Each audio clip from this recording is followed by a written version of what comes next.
Здравствуйте, Елена Токмакова на связи, полезная минута от доктора.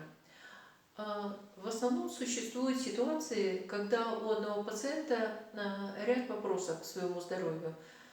Скажем, закладывает нос, как он объясняет хронический гайморит, периодически появляются головные боли разной локализации, он храпит, или у него плохой сон, или он не может спать в каком-то положении тела. Также есть соматические какие-то изменения. Ну, есть ли методики, которые задействуют оздоровление во всех направлениях? Оказывается, есть.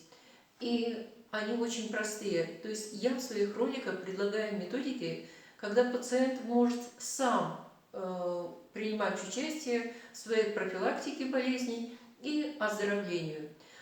Эта методика называется валикотерапия. Ну, она имеет многогранные возможности, и в одном ролике это невозможно все рассказать. Я лучше приведу примеры из своей практики. Приходит на прием семейная пара. У пациента жалобы на сильные боли в руке, плече, локоть.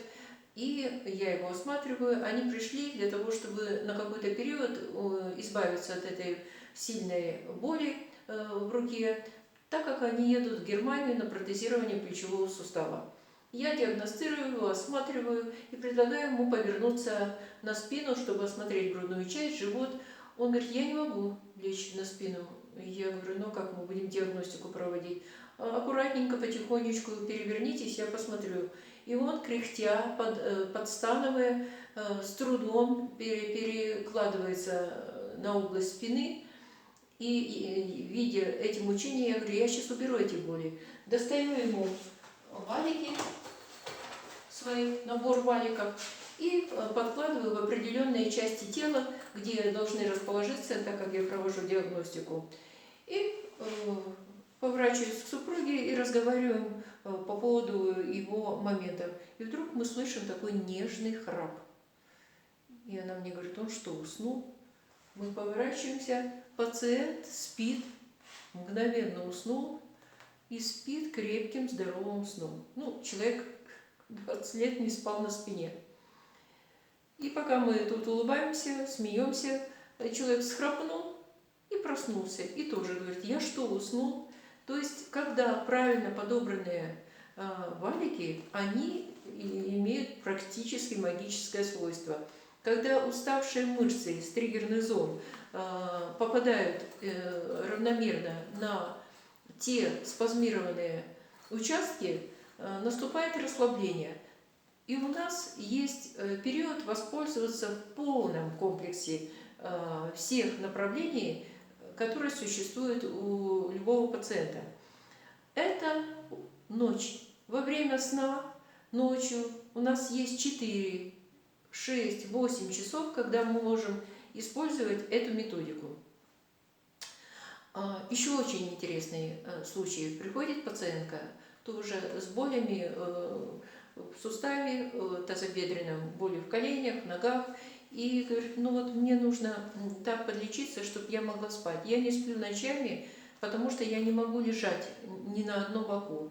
И я говорю: ну ложитесь, сейчас я вам покажу, что вы даже сейчас, не применяя наши методики, будете лежать спокойно на любом боку. Она укладывается, ложится на кушеточку, я ей подкладываю валики, так как у нее тазовое дно, перекрут тазового дна, располагаю валики под определенными участками тела, и она тоже пытается уснуть.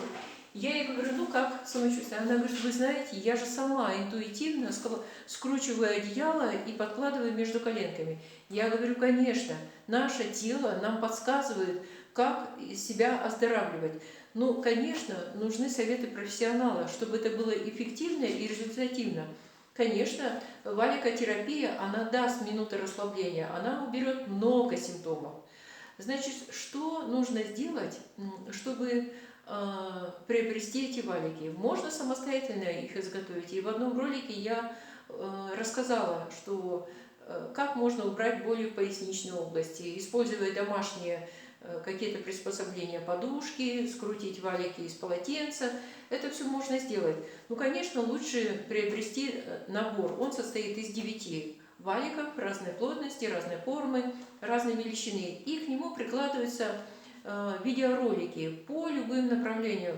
От профилактических мер, которые мы можем убрать храп, убрать болевые синдромы по ходу позвоночника, боли в суставах, ряд соматических заболеваний, состояние одышки. То есть все вот эти способы, почему они эффективны? Потому что они простым научным способом берут те части тела, которые рефлексотерапия использует во время лечения.